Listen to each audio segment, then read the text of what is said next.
Abanyarwanda bagera kuri 213 bo mu miryango igera kuri 60. Aba nibo batahutse ku bushake bavuye hariya mu burasirazuba bwa Repubulika Iharanira Demokarasi ya Kongo RDC, bakaba bamaze kwakirwa cyangwa se bakiriwe na leta y'u Rwanda. Ni nyuma yuko bamaze gusobanukirwa ukuri ndetse bakemeza gutaha mu gihugu cyabo. Aba baturage bageze mu Rwanda mu gitondo cyo kuri uwa mbere, hari ku itariki 24 Ugushyingo, banyuze ku mupaka wa La Corniche, umupaka uhuza Goma ndetse na Rubavu. Uru rero ni urwinjiriro rukomeje kugenda rwakira abanyarwanda ku bwinshi. Ni abanyarwanda bava muri Repubulika Iharanira Demokarasi ya Kongo, bari barahobagijwe cyane n'imitwe yitwaje intwaro ndetse irimo n'umutwe wa FDLR. Abakiriwe kuri uyu wa 24 rero ni bande? Mu batashye hakaba harimo abagore 48, abagabo 16 ndetse n'abana 149. Hakaba harimo abakobwa 90 ndetse n'abahungu 59.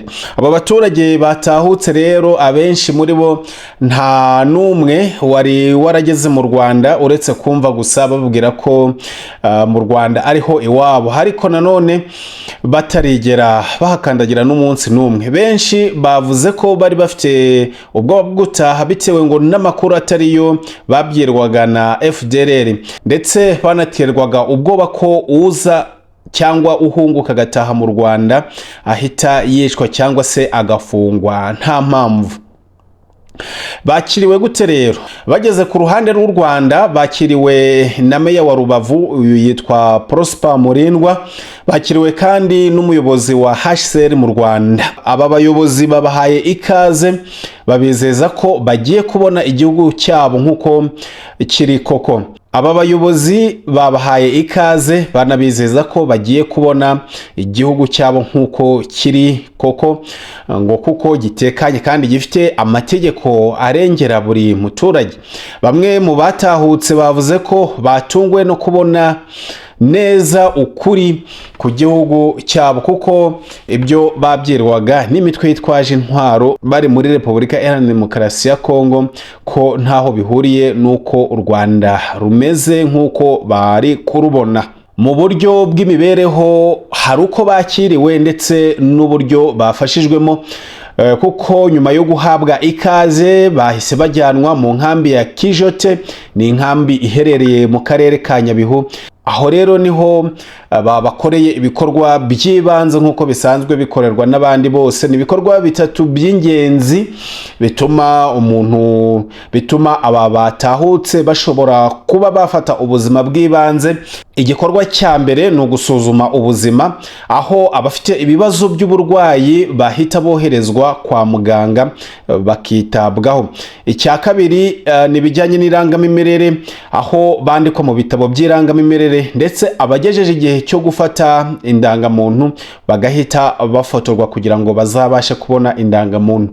Igikorwa cya gatatu ni ubufasha bw'amafaranga bahabwa kugira ngo batangire ubuzima bushya. Buri muntu ahabwa inkunga igamije kumufasha mu minsi ye ya mbere, harimo amadolari 188 ayahabwa umuntu mukuru, akaba ari amafaranga asaga 270 y'u Rwanda.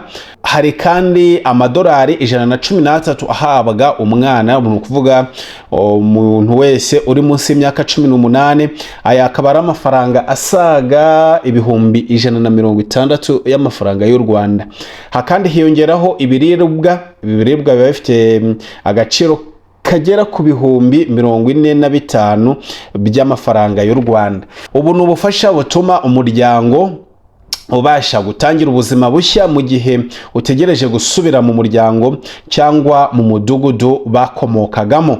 Ahangaha hari icyo ubuyobozi bwatangaje ku kuba aba banyarwanda batahutse bazaba abatangabuhamya, kuko meya Murindwa Prosper yavuze ko aba baturage aribo bagiye kuba ubutangabuhamya bukuri kuri bagenzi babo basigaye hariya muri Repubulika Iharanira Demokarasi ya Kongo. Ati nibamara kubona ko umunyarwanda ahabwa agaciro bitari nk'uko babibabwiraga, bazafasha gusobanurira abasigayeyo ukuri k'u Rwanda.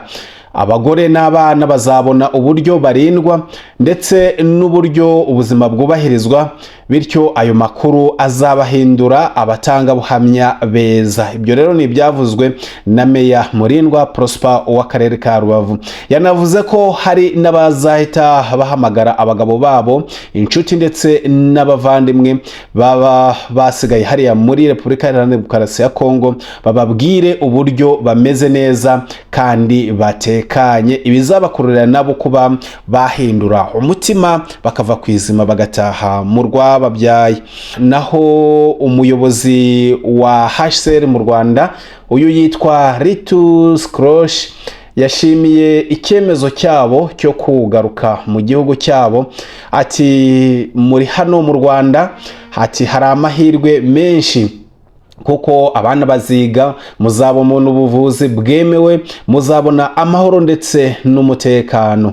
Ayongera ati nanjye ndi umunyamahanga ariko ndatekanye cyane hano mu Rwanda. Ati mwebweho rero muri mu gihugu cyanyu muzarushaho kuba heza, muzarushaho kuryoherwa n'ubuzima kundusha. Ahangaha twabibutsa uko gahunda yo gutahura cyangwa se gucyura impunzi imeze. Ni gahunda yo kuva mu mwaka w'ibihumbi 2021. Aba banyarwanda bagera kuri 213 baje basanga abandi 511 batahutse mbere y'iminsi mike, hari ku wa 20 Ugushyingo mu mwaka w'ibihumbi 2025. Uko byifashe rero muri rusange mu myaka iheruka mu mwaka w'ibihumbi 2025 gusa, twabamenyesha ko hamaze gutahuka abanyarwanda 5825 bavuye mu burasirazuba bwa Repubulika Iharanira Demokarasi ya Kongo. Naho kuva mu mwaka w'ibihumbi 2021 abamaze gutaha barenga 11,000. Ibi byose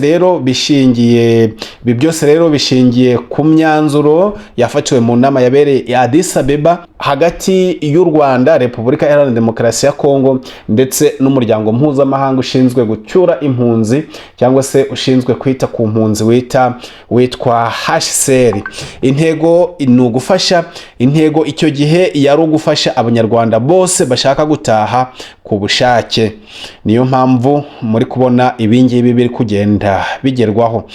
Reka rero dusoze tuvuga ko iyi gahunda yo kwakira abanyarwanda batahutse ikomeje kuba igikorwa gikomeye mu kugarura amahoro ndetse n'ubumwe. Benshi muri bo bari barafashwe bugwate n'amakuru y'ibihuha, ariko bageze mu Rwanda basanga ukuri gutandukanye n'ibyo babyirwaga. Leta y'u Rwanda na HCR bo bakomeje gutanga ubufasha bwose bushoboka kugira ngo aba baturage batangire ubuzima bushya mu mahoro ndetse n'ituze.